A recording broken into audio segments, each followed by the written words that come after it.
الحمدللہ رب العالمین الصلاۃ والسلام علی سید الانبیاء والمرسلین اما بعد فاعوذ باللہ من الشیطان الرجیم بسم اللہ الرحمن الرحیم کل نفس ذائقۃ الموت آمنت باللہ صدق اللہ العلی العظیم وصدق رسولہ النبی الکریم ان اللہ وملائکتہ یصلون علی النبی یا ایھا الذین آمنوا صلوا علیہ وسلموا تسلیما۔ تمام حضرات بواز بلند درود شریف پڑھیں۔ اللہم صلی علی سیدنا و مولانا محمد و علی آل سیدنا و مولانا محمد و بارک وسلم۔ بندیا جہاں نہ ہوتے کرینا گمان وے سادہ نہیں اور ریڑا تھے سادہ نہیں اور ریڑا تھے کس انسان نے بندیا جہاں نہ اتے کرینا گمان وے۔ اللہ تبارک و تعالی کی حمد و ثنا کے بعد کروڑیاں درود صاحب الولاغ نبی پاک حضور احمد مجتبیٰ محمد مصطفیٰ نبی کریم صلی اللہ علیہ وسلم پر، ان کی آل پر، بندے ناچیز نے جو آیات مقدسہ پڑھنے کا شرف حاصل کیا ہے۔ دعا ہے کہ اللہ تبارک و تعالی اس آیات کا مفہوم تفصیل مجھے صحیح سے بیان کرنے کی توفیق عطا فرمائے اور ہم سب کو اس پر عمل کرنے کی توفیق عطا فرمائے۔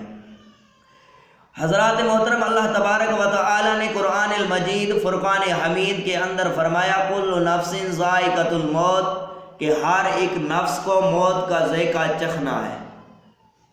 اللہ تعالیٰ نے فرمایا کہ ہر ایک نفس کو موت کا ذائقہ چکھنا ہے، ہر ایک نے مرنا ہے۔ حضرات محترم، یہ چرندے، یہ پرندے، یہ انسان، یہ حیوان، الغرض ہر ایک چیز جو نفس رکھتی ہے، ہر اس چیز کو موت کا ذائقہ چکھنا ہے اور اس کو موت آنی ہے اور اسی نے مرنا ہے۔ چاہے کوئی بادشاہ ہو، چاہے کوئی وزیر ہو، چاہے کوئی امیر ہو، چاہے کوئی فقیر ہو، چاہے کوئی بہت ہی بڑا صدر ہو، چاہے کوئی کرنل ہو، چاہے کوئی جنرل ہو، یہاں تک کہ کوئی اولیاء کرام بھی ہو، اسے بھی موت آئے گی، انبیاء کرام بھی ہو تو اسے بھی موت آئے گی۔ الغرض ہر ایک کو موت نے آنا ہے، ہر ایک نے مرنا ہے، اور یہ موت کا وقت مقرر نہیں ہے، یہ کسی بھی وقت آ سکتی ہے۔ جس کا نام لکھا ہو، یعنی جس کا ٹائم لکھا ہو کہ اس نے فلاں دن فلاں ٹائم اس نے مرنا ہے، تو اسی دن فلاں ٹائم وہ شخص مر جاتا ہے۔ اسی طرح ایک دن ہم نے بھی مرنا ہے اور آپ نے بھی مرنا ہے، اس لیے ہم نے اپنے مرنے کی تیاری کی ہے۔ ہم نے اپنے مرنے کے بعد جو جانا ہے قبر کے اندر کیا منہ دکھائیں گے، اس کی کوئی تیاری کی ہے کہ نہیں کی؟ آج ہم ہے کہ ہمیں موت بھولی ہوئی ہے۔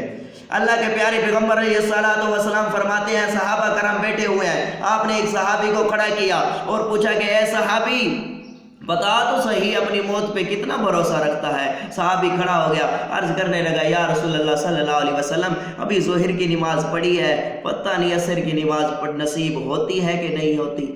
آپ نے اسے بٹھایا، ایک اور صحابی کھڑا کیا، اس سے پوچھا کہ اے صحابی تیرا کیا خیال ہے اپنی زندگی کے بارے میں؟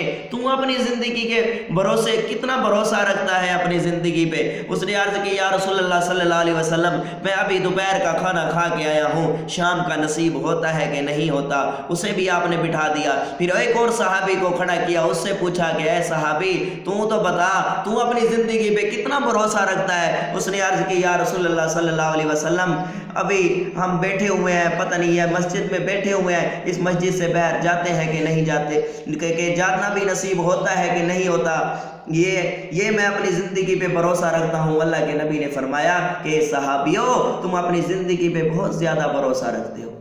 اے صحابیوں اپنی زندگی پہ ابھی بہت زیادہ بھروسہ رکھتے ہو، اپنی زندگی پہ اتنا بھی بھروسہ نہ کرو کہ ایک آنکھ ہماری جیسے چمکتی ہے، ایک آنکھ بند ہوتی ہے پھر کھلتی ہے، جس طرح ہماری آنکھیں بار بار بند ہو رہی ہیں، اگر ایک بار ایسا نہ ہو کہ ایک آنکھ بند ہو پھر کھلتی ہے کہ نہیں کھلتی۔ اللہ کے نبی نے فرمایا کہ ہمارا دل دھڑک رہا ہے، ایک بار دل دھڑکتا ہے، یہ بھی اتنا بھی بھروسہ نہ کرو کہ یہ دوبارہ دل دھڑکتا ہے کہ نہیں دھڑکتا۔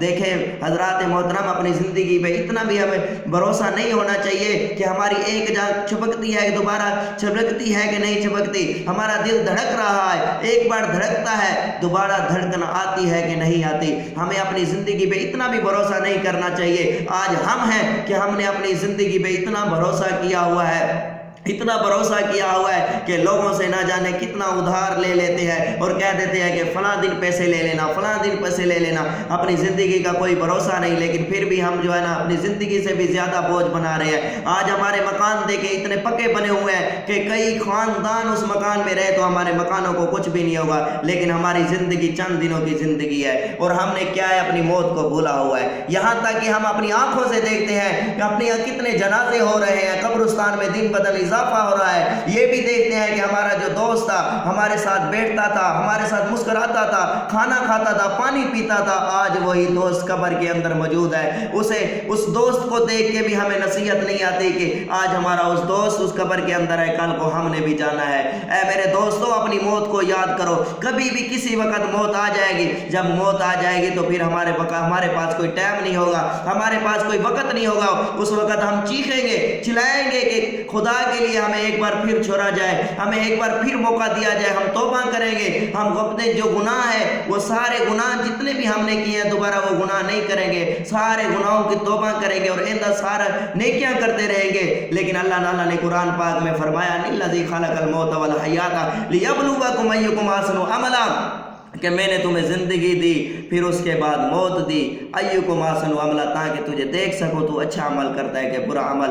اسی کے بعد تو پھر فرشتہ کہے کل نفس ذائقۃ الموت، میرے بھائیوں موت کا ذائقہ چکھنا ہے، اسی لیے آج تمہارے پاس وقت ہے اپنے گناہوں کی توبہ کرو، آج تمہارے پاس وقت ہے ہمارے اپنے گزشتہ گناہوں کی توبہ کرو تاکہ اللہ تبارک و تعالی ہمیں بخش دے۔ دعا ہے کہ اللہ تبارک و تعالی ہمیں جو کچھ کہا اس پر عمل کرنے کی توفیق عطا فرمائے اور اپنی موت کو یاد رکھنے کی توفیق عطا فرمائے۔